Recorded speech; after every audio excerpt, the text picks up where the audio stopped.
Hello everyone, this is me Shreya Agnihotri and welcome back to my channel Bio Mentor and आज का topic है ecological pyramid. So let us start with the concept of ecological pyramid. And ये जो ecological pyramid का concept है ये एक long answer भी पूछा जा सकता है एंड शॉर्ट आंसर में भी पूछा जा सकता है. जो इकोलॉजिकल पिरामिड होता है वो एक स्ट्रैटिफिकेशन ऑफ बायोटिक कंपोनेंट्स को रिप्रेजेंट करता है. स्ट्रैटिफिकेशन का मतलब होता है लेयर्स.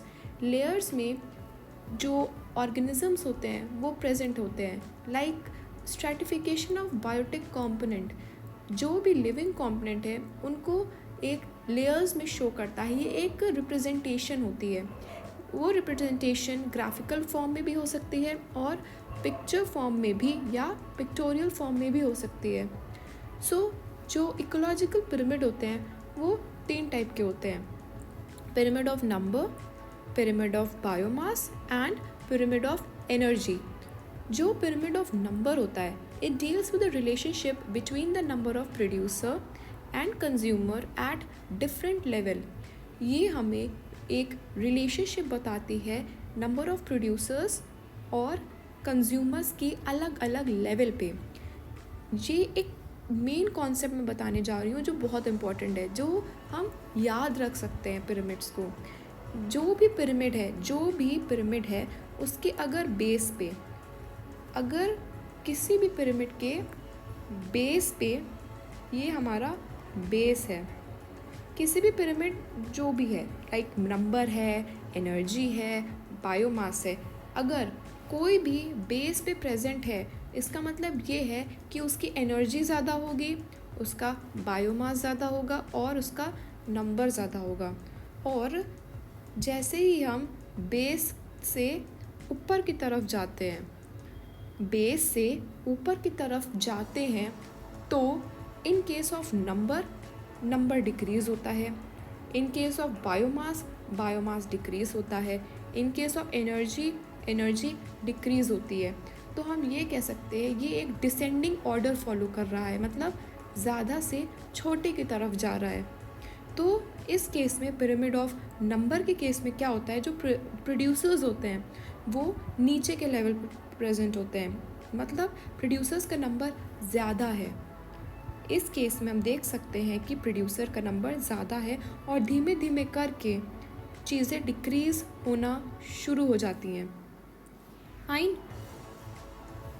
तो इसमें क्या होता है, इट इज़ ऑलवेज अपवर्ड या अपराइट बट शेप में वैरी. जो शेप होता है वो वैरी करता है. For example the pyramid of tree is different in shape. जो पिरामिड ट्री का बनाते हैं हम वो डिफरेंट शेप का होता है. कैसा होता है, इस तरह से बनता है. ट्री जैसा लग रहा है, समवॉट ट्री जैसा लगता है, तो वो बस डिफरेंट होता है. इट इज़ ऑलवेज अपराइट होता है, पर एक एक्सेप्शनल केस कहेंगे या एक्सेप्शन कहेंगे पिरामिड ऑफ नंबर का कि जो पैरासिटिक फूड चेन होती है वो इन्वर्टेड होती है, यानी कि वो उल्टी होती है. अब इसका बेस क्या हुआ, इसका बेस ये हुआ, ठीक है, ये इसका बेस हुआ, तो क्या है, तो यहाँ से डिसेंडिंग ऑर्डर शुरू हो जाएगा. तो अभी हम लोग पिरामिड ऑफ पहले नंबर हम लोगों ने डिस्कस किया, एक बार और अच्छे से डिस्कस कर सकते हैं. इस केस में ये है पिरामिड ऑफ नंबर, एक फॉरेस्ट इकोसिस्टम का. इसमें ग्रासेस बहुत ज़्यादा प्रेजेंट होती हैं. हाँ, लार्ज नंबर में ग्रासेस प्रेजेंट हैं. उसको खाने वाले रैबिट ग्रासेस से कम है और रैबिट को खाने वाला फॉक्स रैबिट से कम है. ईगल फॉक्स को खाता है वो उससे कम है. तो नंबर डिक्रीज़ हो रहा है, डिक्रीजिंग ऑर्डर फॉलो कर रहा है और ग्रासेस नीचे की तरफ है, ज़्यादा नंबर है और एक ट्री इकोसिस्टम है. देखने में ये बिल्कुल पिरामिड ऑफ नंबर की तरह है. डिफरेंस क्या है, बस इस चीज़ का सेम ऐसा है, डिफरेंस बस ऐसे बना दो, पिरामिड ऑफ नंबर शो हो रहा है. इसमें भी वही है कि ट्रीज़ का नंबर ज़्यादा है, इंसेक्ट उस पर है, उस पर उससे नंबर कम है, बर्ड्स का नंबर उससे कम है, स्नेक का नंबर उससे कम है, ईगल और कम है. ठीक है, फाइन. ये भी है ट्री इकोसिस्टम का डायग्राम है. ट्री ज़्यादा है, स्क्विरल कम है, स्नेक उससे कम, ईगल उससे कम है.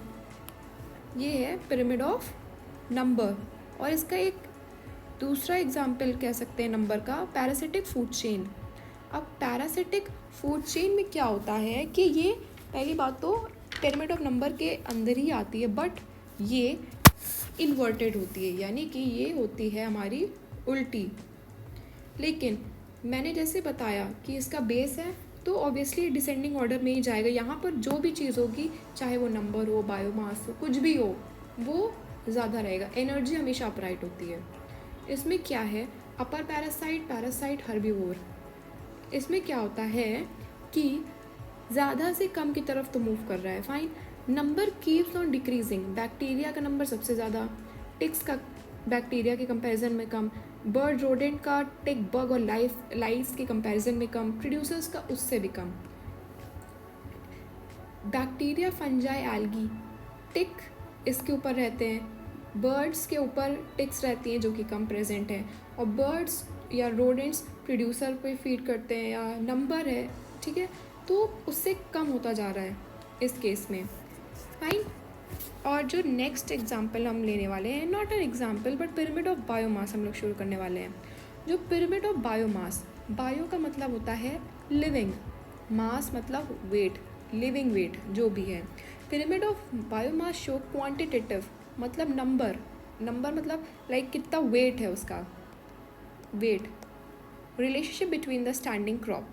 इन case of pond ecosystem the pyramid of biomass is inverted. Pond ecosystem में जो पिरामिड ऑफ बायोमास होता है वो होता है इन्वर्टेड, फाइन।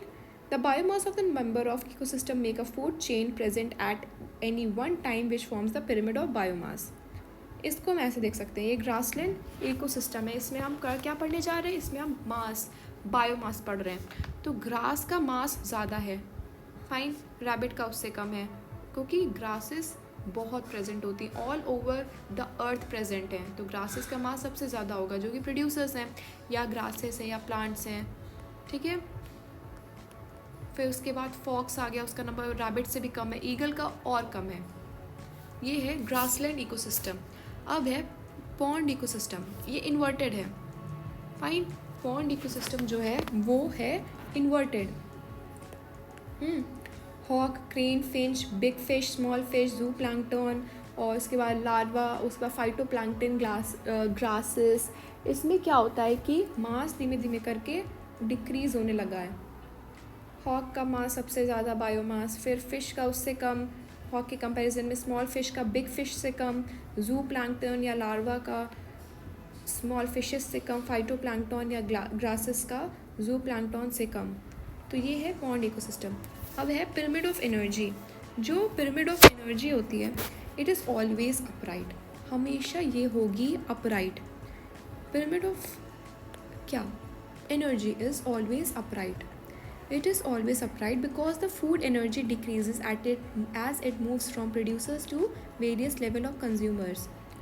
जैसे मैंने बताया, बेस पे जो चीज़ होगी उसका नंबर ज़्यादा होगा, उसका बायोमास, उसका एनर्जी ज़्यादा होगी। जैसे जैसे वो ऊपर मूव करती जाएगी, वो डिक्रीज़ होती जाएगी, डिसेंडिंग ऑर्डर फॉलो कर रही है। प्रोड्यूसर्स से एनर्जी कंज्यूमर लेवल पे गई, देन टॉप कार्निवोर पे गई, तो क्या हुआ, 10% जो एनर्जी है वो डिक्रीज़ होती जाती है। इसको 10% लॉ भी कहते हैं, जो आगे हम पढ़ेंगे। तो इस केस में यही है कि एनर्जी सबसे ज़्यादा होगी प्रोड्यूसर लेवल पे, देन उससे कम हो जाएगी कंज्यूमर पे, देन उससे और कम कार्निवोर या डिकम्पोजर लेवल पे हो जाएगी, फाइन। और कुछ इंपॉर्टेंट कॉन्सेप्ट है जो ये छोटा सा चार्ट टाइप का पढ़ सकते हैं, कि जो पिरामिड ऑफ नंबर होता है, इट इज़ ऑलवेज अपराइट। अभी हम लोगों ने पढ़ा, शेप डिफरेंट हो सकता है, वो है ट्री इकोसिस्टम का।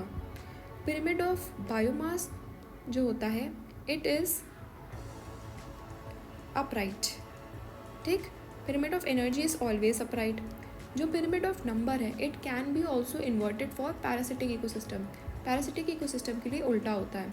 Pyramid of biomass can be inverted for pond ecosystem, but pyramid of energy is never inverted, fine. So ये था पूरा पिरामिड के बारे में, इकोलॉजिकल पिरामिड के बारे में। I hope that you like my video. Thank you from Shreya Agnihotri. Do like, share, comment and subscribe to my channel. Thank you.